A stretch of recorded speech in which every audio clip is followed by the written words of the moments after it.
We gather here tonight to hear one of our most accomplished writers speak about another.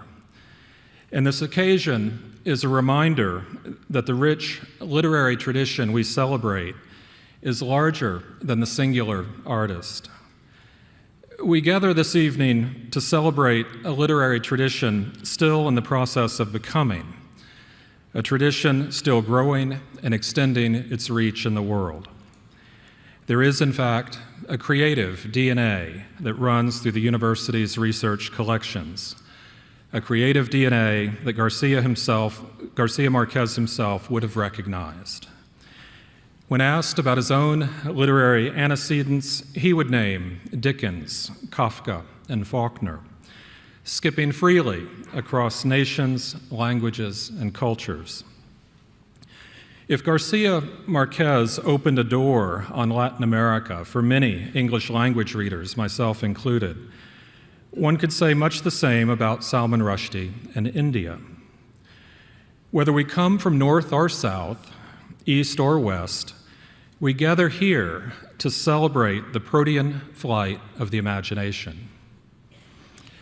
Salman Rushdie is the author of 10 novels, as well as short stories and books for children, and numerous essays and reviews.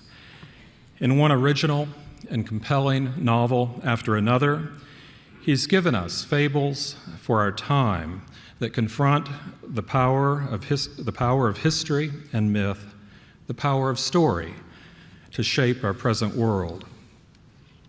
As with Garcia Marquez, the origin often lies in childhood.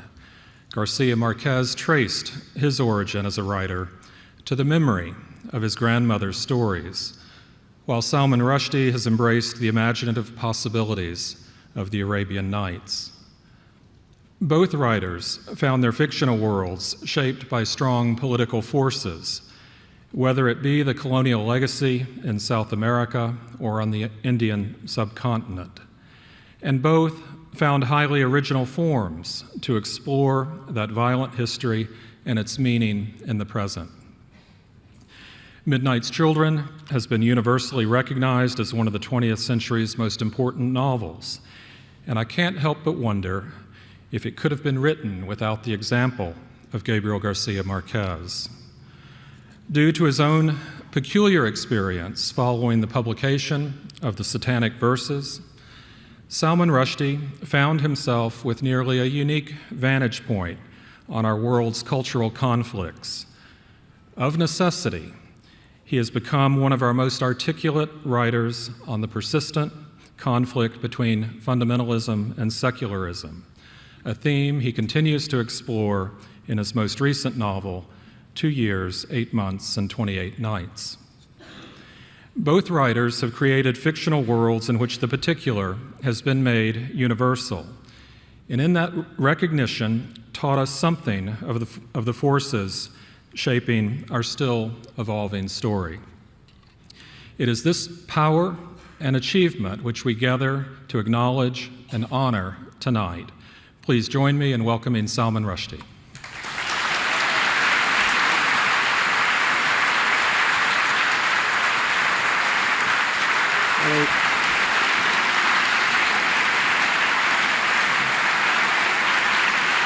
Thank you.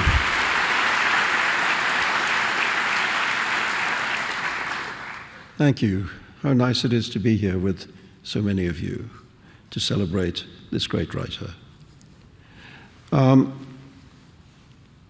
When I published my first and now justly obscure novel, Grimus, a friend of mine read it, called me in London and said, "You've obviously been deeply influenced by Gabriel García Márquez."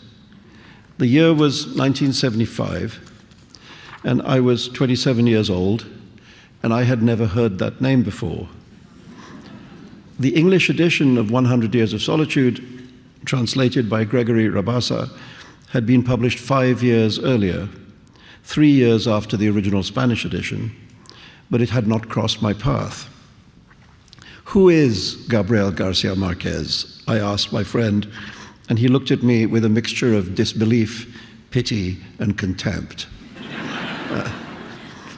He is the author of a book you are going to go out and buy right now, he told me.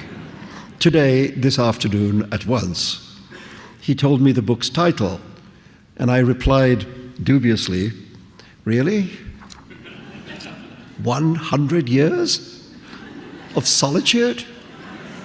That's a good book? Don't be a moron, my friend said. Only he used a ruder word. Just go and get it. For some reason, I meekly did as he said.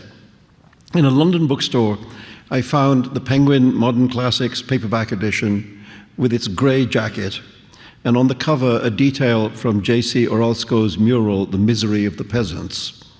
This was dispiriting. Not only was I going to have to sit through an entire century of solitude, but in that interminable isolation, I would have to be told about miserable peasants. I opened the book right there in the bookstore, frankly expecting to encounter an insufferable tedium. And for the first time, I saw and seemed to hear these now world-famous words. Many years later, as he faced the firing squad, Colonel Aureliano Buendia was to remember that distant afternoon when his father took him to discover ice. At that time, Macondo was a village of 20 adobe houses built on the bank of a river of clear water that ran along a bed of polished stones, which were white and enormous, like prehistoric eggs.